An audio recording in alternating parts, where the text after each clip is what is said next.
Radio Publique Africaine.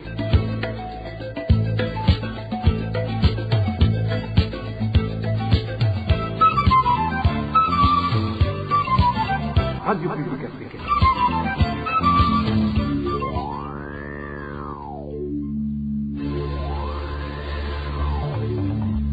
C'est le moment de suivre le journal parlé en français. À la présentation, Josiane Mouzaned. Au sommaire de cette édition, une dizaine de militaires et miliciens Imbonerakure ont été récemment exécutés par les agents du service national des renseignements. Le crime leur reproché serait d'avoir refusé de combattre le M23. Dans l'entretemps, les militaires handicapés de guerre ne cessent d'alerter pour demander qu'on ne les enrôle pas dans cette guerre qui sévit à l'est de la RDC. La situation économique du Burundi n'est pas prête d'évoluer à en croire les indicateurs. C'est du moins le constat du FMI qui s'est basé sur certaines réformes qui n'ont pas permis une réelle reprise économique. Vous aurez les détails dans ce journal. Nous vous parlerons également des préoccupations des habitants de la zone Maramvia en commune Mutimbuzi quant à la détérioration de la 15e transversale. Voilà pour les grandes articulations. Bien le bonsoir à vous mesdames et messieurs. Tout de suite, le développement de ces titres. Bonsoir, je vous le disais en titre, la guerre à l'est de la RDC continue de faire des victimes burundaises, cette fois-ci par des exécutions extrajudiciaires. Sur ordre du général Ildefonse Habarurema, patron des services de renseignement burundi, plus de 10 miliciens Imbonerakure et militaires ont été tués au cours de ces 2 dernières semaines par des agents du SNR. Motif, ils auraient refusé de se battre contre le M23 dans les combats qui ravagent l'est de la RDC. Ces Imbonerakure sont originaires de différentes provinces du pays, tandis que ces militaires proviennent de différents camps militaires. Le point avec Eloge Divin Remiche. Selon nos sources parmi des Imbonerakure et des agents du service national de renseignement, l'organisation de l'envoi des Burundais en RDC dans les affrontements avec le mouvement M23 se fait sur base de plusieurs zones d'ombre. Dans plusieurs cas, le parti CNDD-FDD et certains hauts gradés de l'armée choisissent dans différentes provinces et différents camps militaires des noms des personnes qui ne connaissent pas. Les refus d'aller combattre en RDC par des Imbonerakure sont signalés ces derniers jours. Pour cause, ils refusent d'aller dans des affrontements qu'ils indiquent ignorer la vraie cause. Ces Imbonerakure qui refusent d'aller en RDC vivent la terreur par la suite. À côté de ceux mis sous les verrous, nos sources parlent aussi de l'exécution de certains. C'est dans ce cadre que des Imbonerakure et des militaires, estimés à une quarantaine, ont été rapatriés récemment de la RDC pour être acheminés dans des cachots du service national de renseignement et différents camps militaires. Certains Imbonerakure, agents du service national de renseignement, utilisés dans des exécutions, ont révélé à la RPA que vers la fin du mois de janvier, un groupe de 8 personnes, dont 6 Imbonerakure et 2 militaires, ont été retirés du cachot du service national de renseignement pour aller être assassinés. Parmi ces Imbonerakure figuraient les prénommés Janvier, Alberic, Meshach,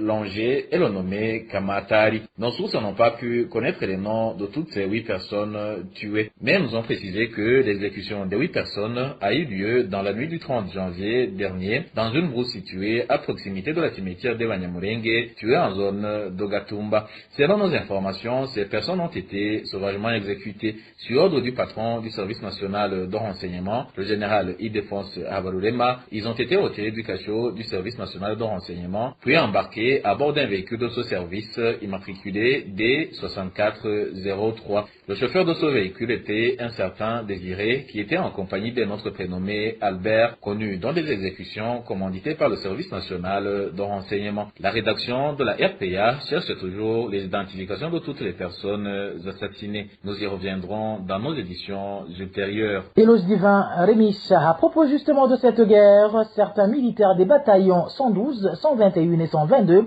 rassemblés au camp Gakumbu, ayant des impacts de balles qui diminuent leur capacité de combattre, tout comme ceux qui attendent d'aller à la retraite, demandent d'être retirés des listes des militaires qui s'apprêtent à se rendre en mission en République démocratique du Congo. Ces militaires indiquent qu'ils sont tantôt retirés des listes, tantôt rappelés pour des raisons obscures. Les détails avec Eric Niyonzima.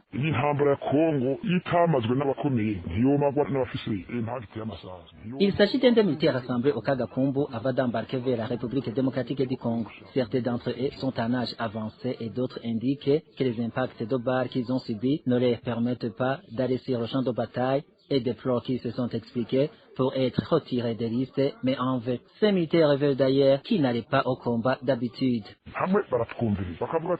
D'un côté, on nous écoute. On indique à ceux qui sont nés dans les années 1978 et 1979 qu'ils ne sont pas concernés. Mais quelques jours après avoir quitté la base militaire, on nous rappelle. Même situation pour des militaires qui ont un handicap physique à cause des impacts de balles qu'ils ont subis.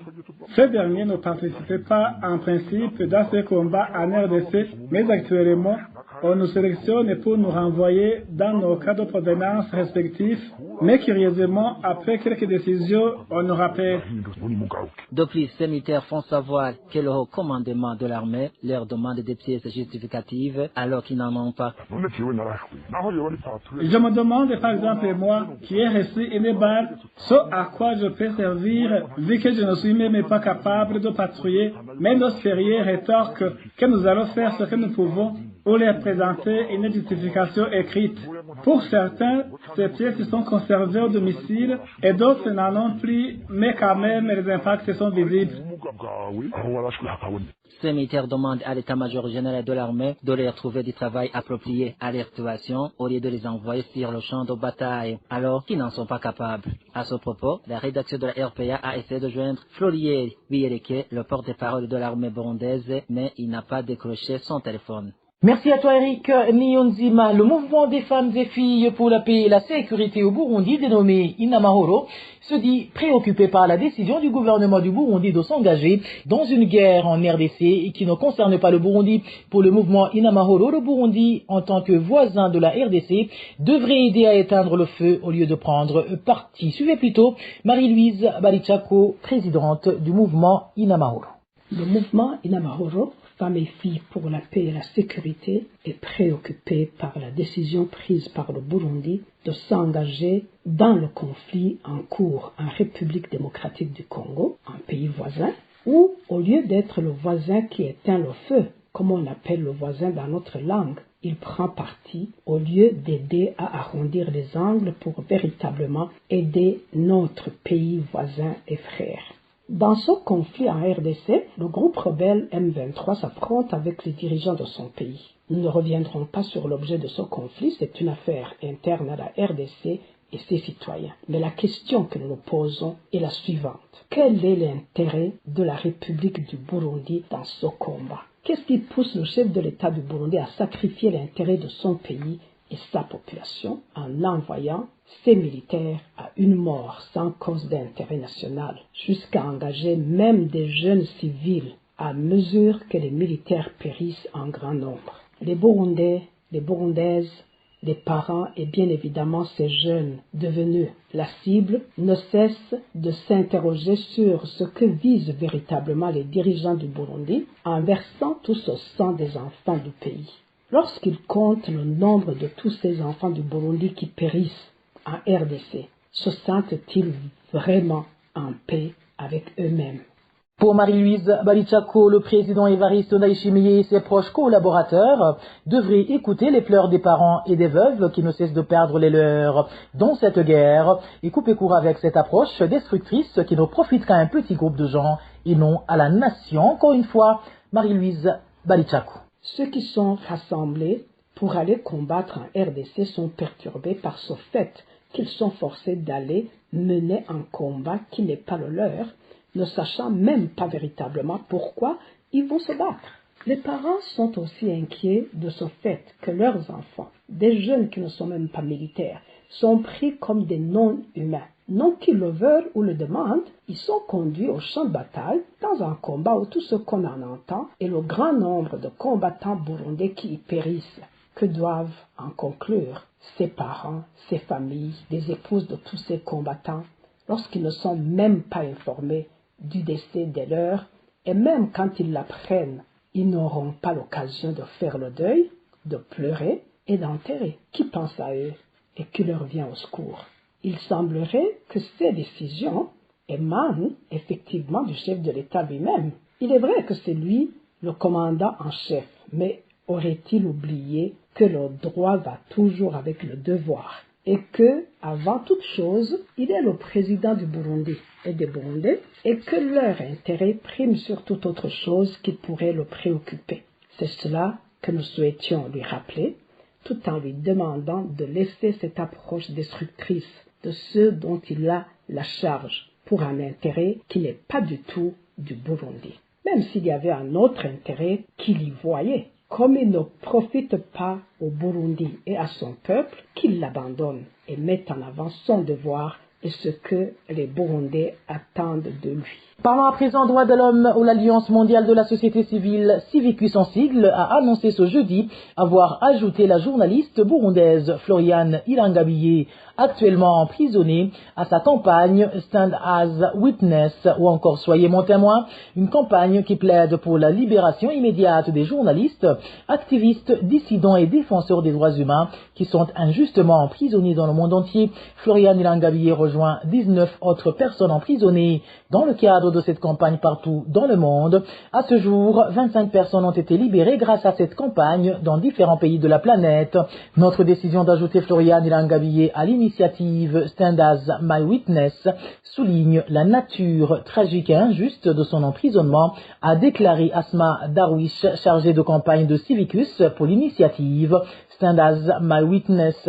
L'organisation SOS Torture Burundi a également rejoint Civicus dans cette campagne de plaider pour la libération de la journaliste Floriane Ilangabiyé. Une courte pause et nous parlons économie.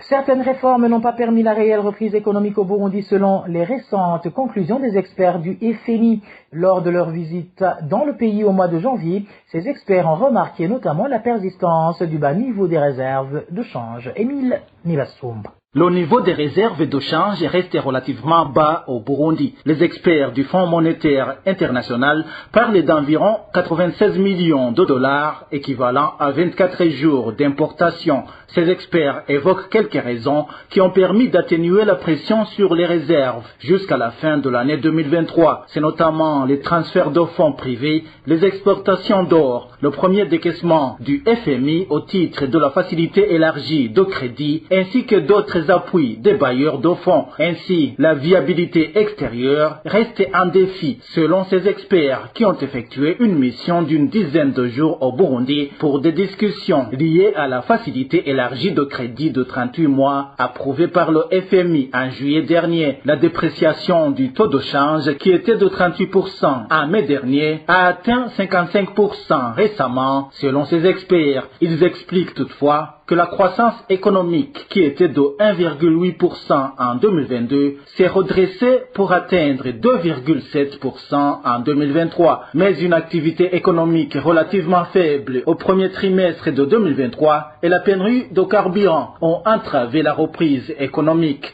Selon les prévisions de ces experts, cette croissance devrait s'accélérer pour atteindre 4,3% en 2024 grâce à une forte production agricole, des investissements productifs et des réformes en cours. Le FMI se dit engagé à soutenir les efforts des autorités burundaises visant à atteindre les objectifs du programme du FMI. Merci à toi, Émile Nivassoumba. Au sein de la PARSEM, le constat est le même. Selon Faustin Ndikumana, à part que les devises sont encore difficiles à trouver au Burundi, même les prix des produits de première nécessité ne cessent d'augmenter. Suivi. Après le communiqué du Fonds monétaire international sanctionnant la récente visite d'évaluation des réformes en cours au Burundi, et dans son analyse de PARSEM, constate ce qui d'abord la situation économique n'a pas évolué de façon significative. On a à un niveau de réserve de change de 0,8 mois d'importation. L'inflation est toujours à plus de 20% et les produits de première nécessité manquent encore sur le marché. C'est-à-dire l'offre des produits alimentaires, des produits de première nécessité reste faible. Le différentiel de change entre le marché parallèle et le marché officiel continue à s'aggraver. L'endettement ne fléchit pas. Le taux de croissance de prévaloir à 2% reste le plus faible dans la sous-région.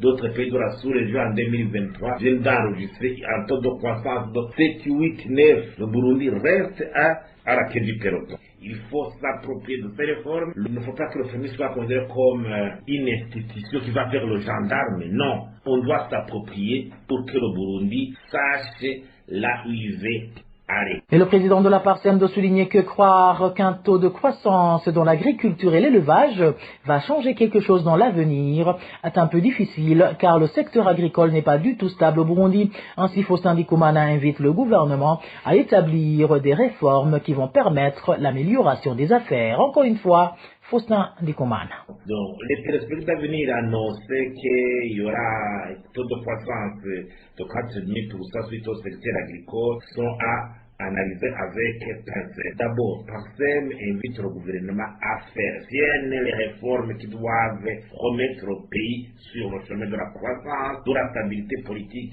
et du décourage économique. L'amélioration des relations avec les partenaires comme la Banque mondiale qui vient d'accorder un appui pour permettre l'exportation des produits de première nécessité. Engager les réformes budgétaires concrètes qui inspirent confiance aux partenaires techniques et financiers. Il y a les réformes PIFA et à partir de l'évaluation qui vient d'être commanditée par l'Union européenne.